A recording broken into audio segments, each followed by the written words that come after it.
Hi, my name is Helen Thornton, and this is my entry for the Lenten Devotional for First United Methodist Church. I have been meditating upon the concept of giving, specifically the story of the Good Samaritan. The story of the Good Samaritan is a very popular one with godly play. We tell that story every year in some form or fashion, and it always engenders a lively discussion. The children particularly seem to enjoy the part where the man is beset by thieves, but they also enjoy talking about their own neighborhoods and who they see as their neighbors, because after all, isn't that the crux of that story? Who is your neighbor?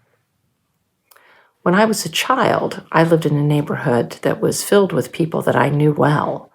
A lot of them were our relatives, and they were at the table for Sunday dinner every weekend.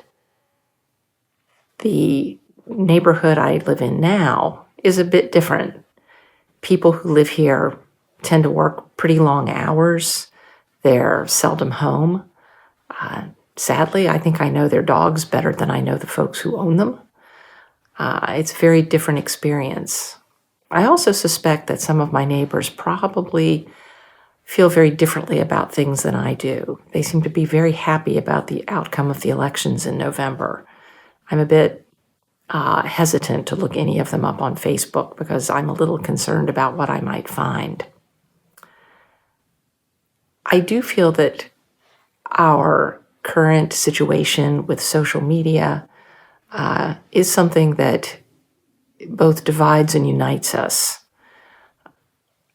A few years ago, I received an email from a woman who lives in Cornwall, England, and she's a recorder player. She happened to be in Pennsylvania because she was staying with her daughter, who was about to have her second grandchild, and she would be there for several months. And she was very concerned that she would not have the opportunity to play with other people. She asked if there were any meetings or playing opportunities that she could perhaps come to. And I let her know about the Recorder Society meetings, and she came and stayed at my house for that weekend, and we had a wonderful time. And we've since become friends. I see her every summer that she comes back to visit her daughter. We've had a lot of fun going to baseball games and hockey games. In fact, the football/soccer team in her area is called the Pirates. She gave me a lovely pair of socks with the wrong collars. They're actually the Cornish Pirates, and they're also known as the Pirates of Penzance for all of the Gilbert and Sullivan enthusiasts out there.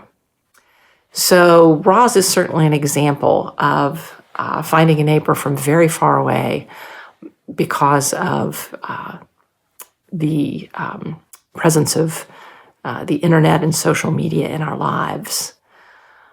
Every Lent, I tend to, as many people do, give something up to help me try to appreciate this time a bit more and to be a bit more mindful about it. Usually I just do something like give up sweets. This year I'm thinking perhaps I should give up some time. Perhaps I should take more time to try to get to know those neighbors that are close to me. Perhaps it's time to make friends with some people who might turn out to be Samaritans, but are neighbors nonetheless.